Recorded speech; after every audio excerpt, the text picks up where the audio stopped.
और आइए अब देखते हैं बजट से जुड़ी 50 बड़ी खबरें। मोदी सरकार का साल 2022-23 का बजट पेश, 39.44 लाख करोड़ रुपए खर्च करने का अनुमान। बजट से मिडिल क्लास को मायूसी, इनकम टैक्स स्लैब में नहीं किया गया कोई बदलाव। वित्त मंत्री का ऐलान, मौजूदा वर्ष में भारत की आर्थिक विकास दर 9.2% रहने का जताया अनुमान। देश में 60 लाख नई नौकरियों का किया जाएगा इंतजाम, 30 लाख अतिरिक्त नौकरी देने की भी क्षमता।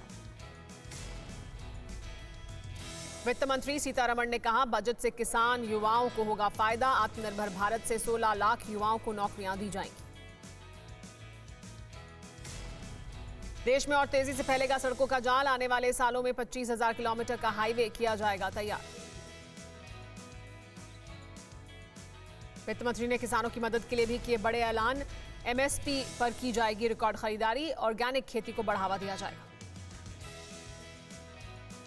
अगले वित्त वर्ष में पीएम आवास योजना के तहत 80 लाख घर बनेंगे, 48,000 करोड़ रुपए किए गए आवंटित।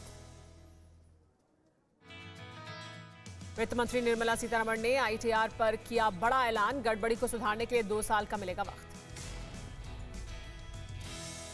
कॉर्पोरेट टैक्स में बड़ी राहत, 18% से घटाकर 15% किया गया। छोटे उद्योगों की मजबूती पर भी सरकार का जोर, वित्त मंत्री ने कहा कि छोटे और लघु उद्योगों के लिए 2 लाख करोड़ रुपए का प्रावधान। वित्तीय घाटे को वित्त वर्ष 2025-26 तक 4.5% के नीचे लाने का लक्ष्य पूरा करने के लिए सभी प्रभावी कदम उठाएगी सरकार। टैक्स छापेमारी पर वित्त मंत्री का ऐलान, बरामद संपत्ति मिलने पर नहीं होगा कोई सेटलमेंट। भारत में रेगुलेटेड डिजिटल करेंसी लाने का भी ऐलान, वित्त वर्ष 2022-23 में रिजर्व बैंक डिजिटल रूपी करेगा लॉन्च। डिजिटल एसेट्स की कमाई पर देना होगा 30% टैक्स, 1% टीडीएस भी काटेगी सरकार। किसानों के लिए सरकार का ऐलान, कृषि उपकरण और विदेशी मशीनें होंगी सस्ती। बजट से लोगों को मिली राहत, इलेक्ट्रॉनिक सामान, मोबाइल फोन और चार्जर होंगे सस्ते। दिव्यांगों को टैक्स से मिलेगी छूट, दिव्यांग माता पिता की सेवा करने वाले भी इनकम टैक्स पर पा सकते हैं छूट। आम बजट से लोगों को एक और बड़ी राहत, लोगों को मिलेंगे सस्ते कपड़े। अगले 3 सालों में रेलवे का किया जाएगा आधुनिकीकरण, 400 नई वंदे भारत ट्रेनों को लाया जाएगा, 100 पीएम गति शक्ति कार्गो टर्मिनल भी होंगे तैयार। लोगों को चमड़े का सामान भी मिलेगा सस्ता, जूते, बेल्ट और चमड़े से बने पर्स के नहीं बढ़ेंगे दाम। गंगा किनारे किसानों की जमीन पर सरकार का फोकस, 5 किलोमीटर चौड़े गलियारे में रासायनिक मुक्त प्राकृतिक खेती को दिया जाएगा बढ़ावा। प्रधानमंत्री पूर्वोत्तर विकास योजना लॉन्च होगी, पूर्वोत्तर के 7 राज्यों में विकास कार्यों को गति दी जाएगी। डिजिटल पढ़ाई को बढ़ावा देने के लिए ऑनलाइन यूनिवर्सिटी बनाई जाएगी, छात्रों के लिए 200 पीएम ई एजुकेशन चैनल चलेंगे। नागरिकों की सुविधा बढ़ाने के लिए ई पासपोर्ट किया जाएगा जारी, पेपर पासपोर्ट में लगेगा चिप। रक्षा क्षेत्र में रिसर्च के लिए 25% बजट बढ़ा, आत्मनिर्भर भारत योजना के तहत घरेलू बाजार पर किया जाएगा फोकस। 2022-23 में शुरू हो जाएगी 5G सर्विस, सभी गांवों और लोगों तक इंटरनेट की पहुंच के लिए 5G की लॉन्चिंग के लिए लाई जाएगी स्कीम। सौर ऊर्जा के लिए 19,500 करोड़ रुपए का आवंटन, देश में इलेक्ट्रॉनिक वाहनों के लिए नई चार्जिंग स्टेशन लगाए जाएंगे। बजट में डिजिटल बैंकिंग पर जोर, आने वाले समय में देश में 75 डिजिटल बैंक यूनिट बनाए जाएंगे, कोर बैंकिंग में 1.5 लाख पोस्ट ऑफिस जुड़ेंगे। वित्त मंत्री ने कहा, ग्लोबल मोर्चे पर चुनौतियों का सामना कर रही है भारतीय अर्थव्यवस्था, लेकिन कोरोना काल से निपटने के लिए किए गए सटीक उपाय।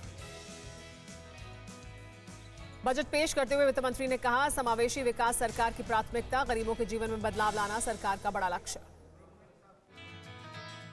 केंद्रीय वित्त मंत्री निर्मला सीतारमण ने कहा, केंद्रीय बजट अमृत काल के अगले 25 वर्षों का ब्लूप्रिंट। आपातकालीन क्रेडिट लाइन गारंटी योजना को मार्च 2023 तक बढ़ाया जाएगा, गारंटी कवर को 50,000 करोड़ रुपए से बढ़ाकर कुल 5 लाख करोड़ रुपए होगा। इंफ्रास्ट्रक्चर के लिए 20,000 करोड़ का ऐलान, देश की जीडीपी को बढ़ावा देने में मिलेगी मदद। वित्त वर्ष 2022-23 में 8 नए रोपवे का निर्माण होगा, पीपीपी मॉडल के तहत होंगे तैयार। राज्यों की मदद के लिए दिए जाएंगे 1 लाख करोड़ रुपए, 50 लाख के लिए बगैर ब्याज भी दिया जाएगा कर्ज। बजट पर पीएम मोदी का बयान, अर्थव्यवस्था को मिलेगी मजबूती, नौकरियों के असर पैदा होगा। बजट पेश करने के बाद वित्त मंत्री निर्मला सीतारमण का बयान, कहा मैंने 2 साल से जनता पर टैक्स का बोझ नहीं डाला। राहुल गांधी का बजट को लेकर सरकार पर वार, कहा मोदी सरकार का बजट जीरो, नौकरी पेशा और मिडिल क्लास के लिए कुछ नहीं। बजट पर गृह मंत्री अमित शाह का बयान, कहा यह भारत को विश्व की अग्रणी अर्थव्यवस्था बनाने वाला बजट। कांग्रेस नेता शशि थरूर ने बजट को बताया गीला पटाखा, कहा महंगाई को लेकर कोई बात नहीं, मनरेगा के लिए नहीं हुई कोई बात। केंद्रीय मंत्री नितिन गडकरी का बजट पर बयान, कहा नए भारत का तेजी से होगा निर्माण, ग्रीन इकोनॉमी की ओर ले जाने वाला है बजट। सीएम योगी ने किसानों की आय दोगुना करने वाला बताया बजट, कहा नए भारत का होगा निर्माण, बजट में सभी वर्गों का रखा गया ध्यान। बजट पर राकेश टिकैत की प्रतिक्रिया, बोले जब तक एमएसपी पर गारंटी कानून नहीं बनेगा किसानों को फायदा नहीं होगा।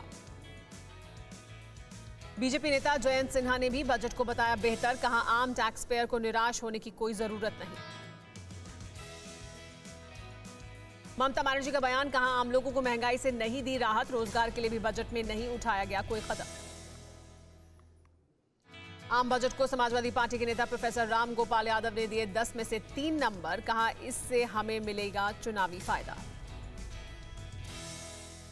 3 करोड़ परिवारों तक वित्त वर्ष 2022-23 में नल से जल पहुंचाने का प्लान, 60,000 करोड़ रुपए आवंटित किए जाएंगे। वित्त मंत्री निर्मला सीतारमण ने एलआईसी के आईपीओ के जल्द आने की कही बात, कहा एयर इंडिया का विनिवेश हो गया है पूरा। मुंबई का झावेरी बाजार भी बजट से निराश, कहा जीएसटी घटने की थी उम्मीद, इंपोर्ट ड्यूटी ज्यादा होने से टूरिस्ट वर्ग भारत में नहीं खरीदता सोना। बजट के बाद झूमा शेयर बाजार, 937 अंकों की बढ़त के साथ बंद हुआ सेंसेक्स, निफ्टी में भी 264 अंकों की बढ़ोतरी की गई दर्ज। कोरोना धर्म नहीं देखता, जात नहीं देखता, अमीर गरीब ऊंच नीच नहीं देखता। कोरोना सिर्फ मौका देखता है, लेकिन आप उसे मौका मत दीजिए। बस इतना कीजिए, जब कभी दफ्तर से बाजार से घर लौटिए तो इतना ख्याल जरूर रखिए कहीं आपके साथ कोरोना आपके घर तो नहीं जा रहा। भूलिए मत, कोरोना अभी जिंदा है।